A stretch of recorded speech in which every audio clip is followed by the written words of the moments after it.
जब भी मैं हरियाणा आता हूं तो मुझे अन्ना आंदोलन की याद आती है। अन्ना आंदोलन जिसने पूरे देश को जगाया, अन्ना आंदोलन जिसने पूरे देश को खड़ा किया, उस आंदोलन में सबसे बड़ी भूमिका अगर किसी राज्य की थी तो हरियाणा के लोगों की थी।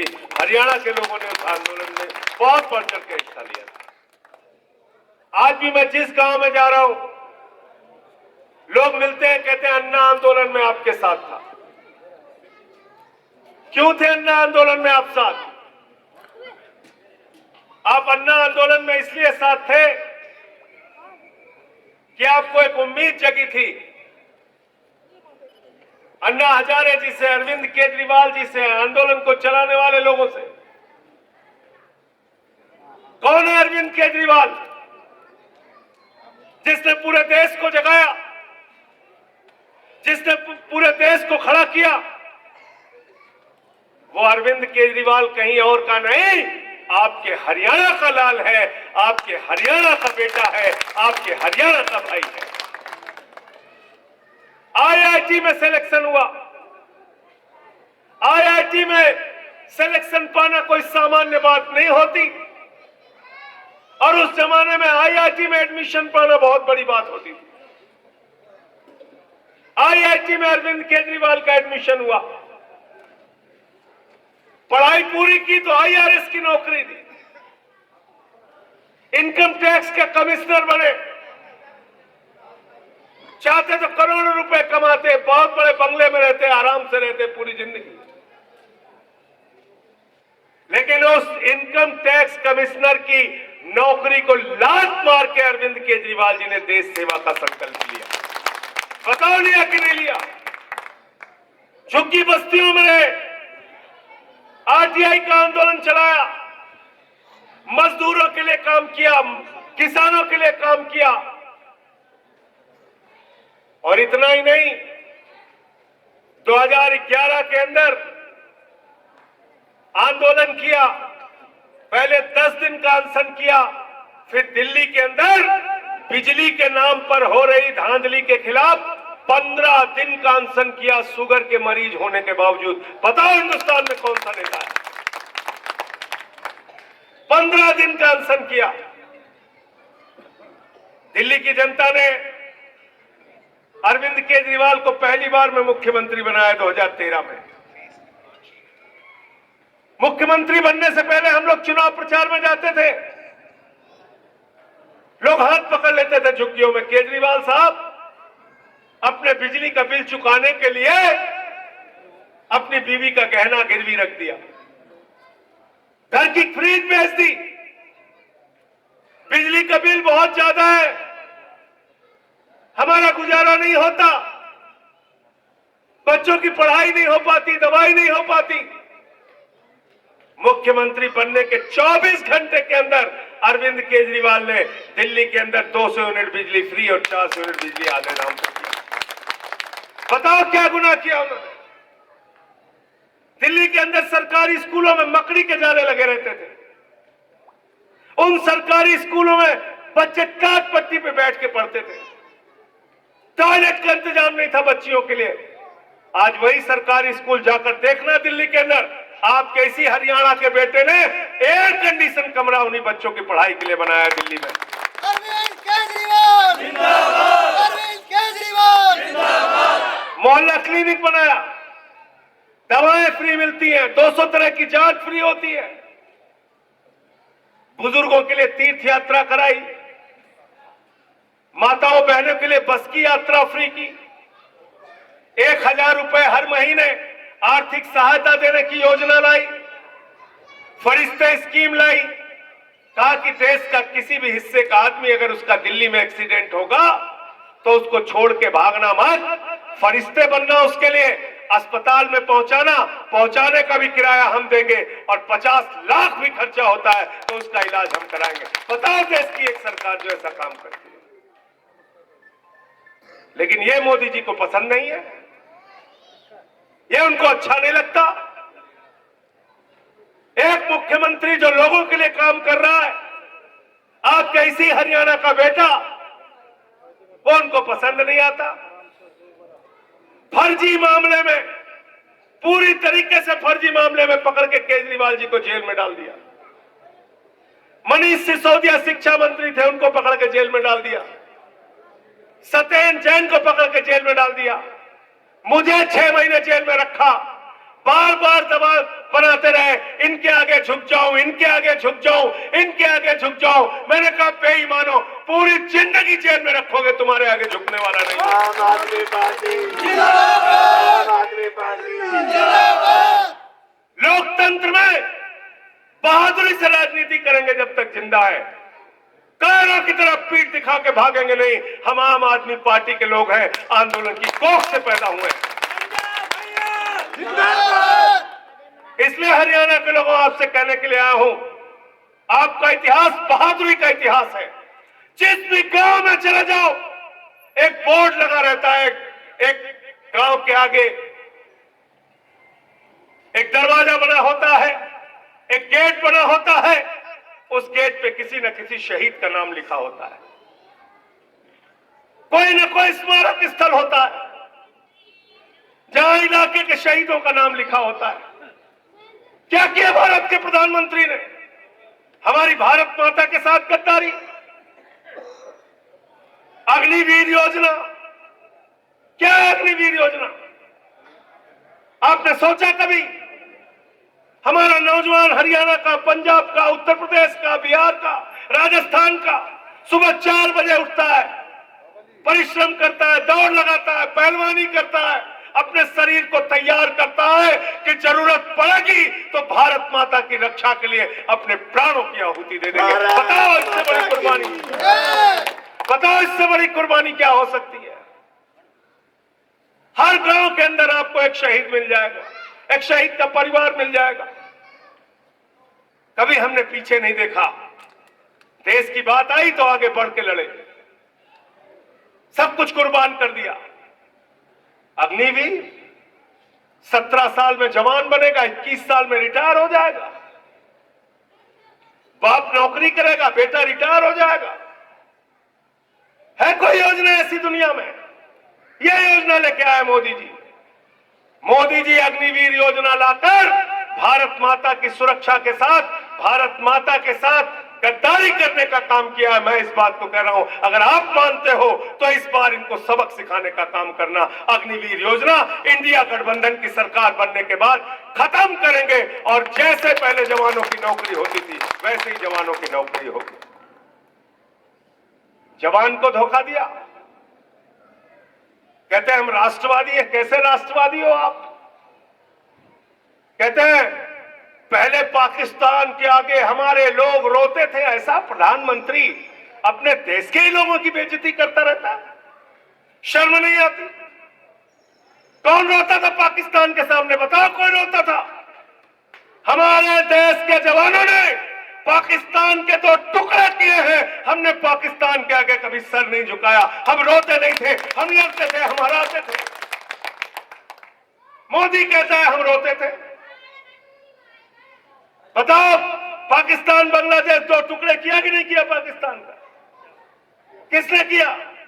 हमारे जवानों ने किया, हमारे घर के बेटों ने किया, किसानों के बेटों ने किया, अपने प्राणों की आहुति देके किया।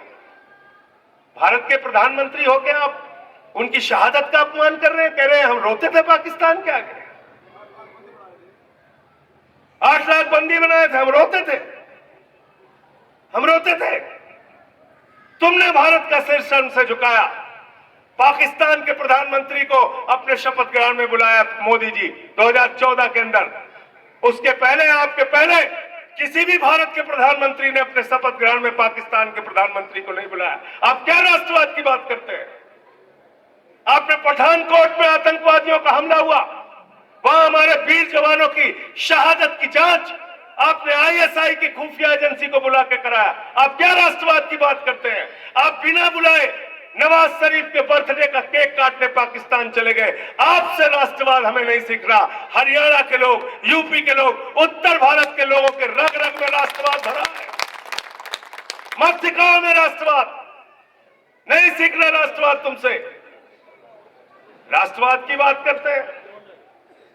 इसलिए मैं आपसे कहने के लिए आया हूं, जवानों को धोखा दिया।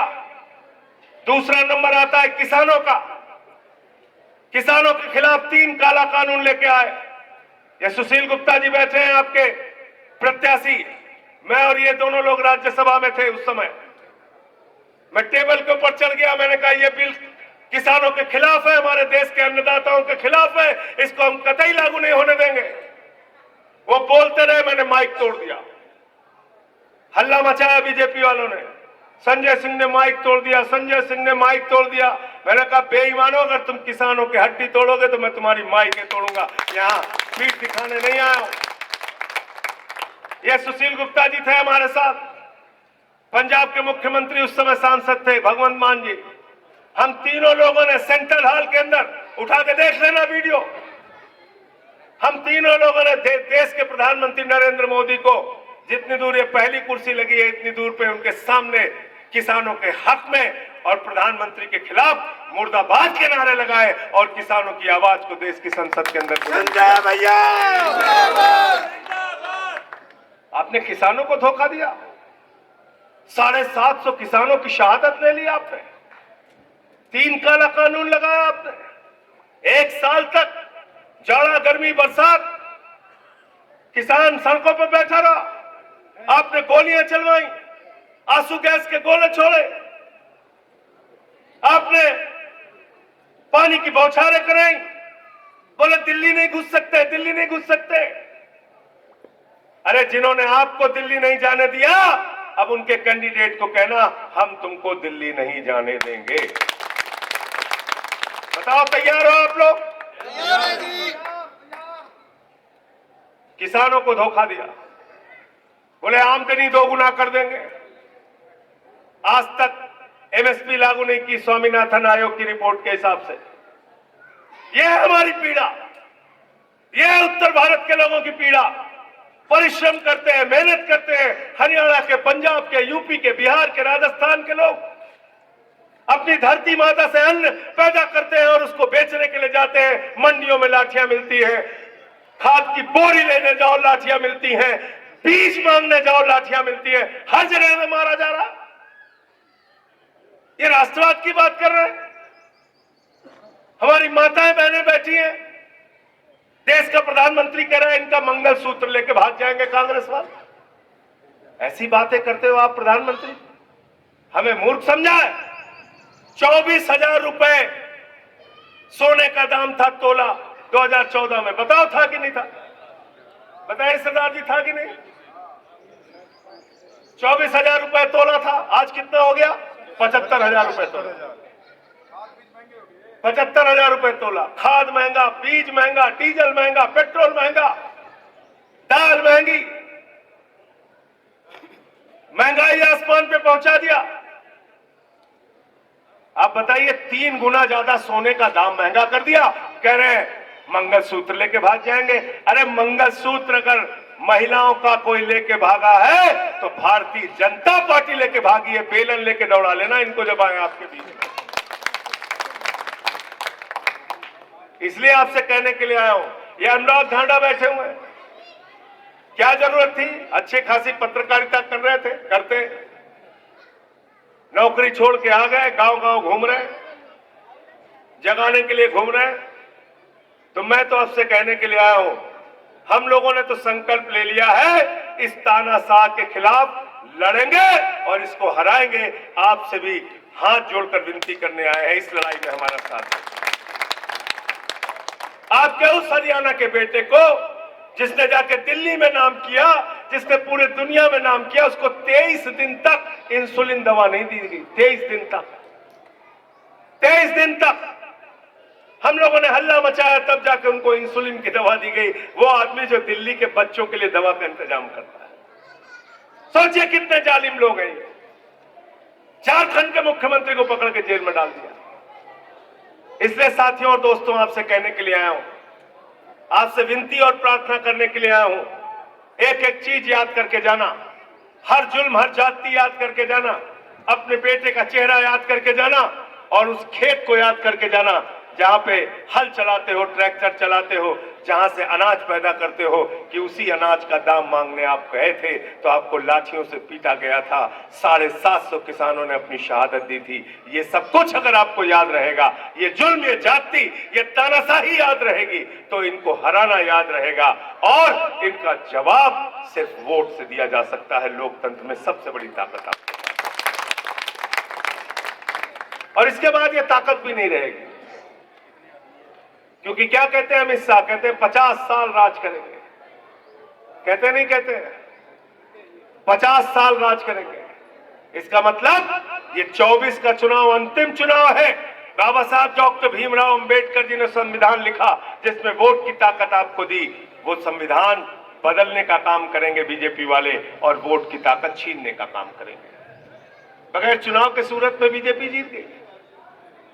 10 विधायक बन गए अरुणाचल में बगैर चुनाव के। चंडीगढ़ में जीते हम थे, जिता दिया बीजेपी को। ये करेंगे ये लोग। तो इसलिए आप सबसे विनती करने के लिए आया हूं। सुशील गुप्ता जी का चुनाव निशान है झाड़ू। झाड़ू पे बटन दबा दीजिएगा और राजनीति की गंदगी को साफ कर दीजिएगा। झाड़ू बहुत काम की चीज है। घर की सफाई करनी हो तो क्या चाहिए? मोहल्ले की सफाई करनी हो तो क्या चाहिए? गांव की सफाई करनी हो क्या चाहिए? जिले की सफाई करनी हो क्या चाहिए? हरियाणा की सफाई करनी हो क्या चाहिए? देश की सफाई करनी हो तो क्या चाहिए? और किसी के दिमाग पे भूत सवार हो जाए तो उतारने के लिए क्या चाहिए? क्या चाहिए? देखियो ना, गांव में जब किसी को भूत सवार हो जाता है, 4 लोग उसको पकड़ के ले जाते हैं ओझा के पास। ओझा उसको मार झाड़ू, मार झाड़ू, मार झाड़ू, उसका भूत उतार देते। तो भारतीय जनता पार्टी के दिमाग पर सत्ता का जो भूत सवार है, वो भूत आपको झाड़ू से उतारना है। झाड़ू पे बटन दबाना है। सुशील गुप्ता जी को जिताना है।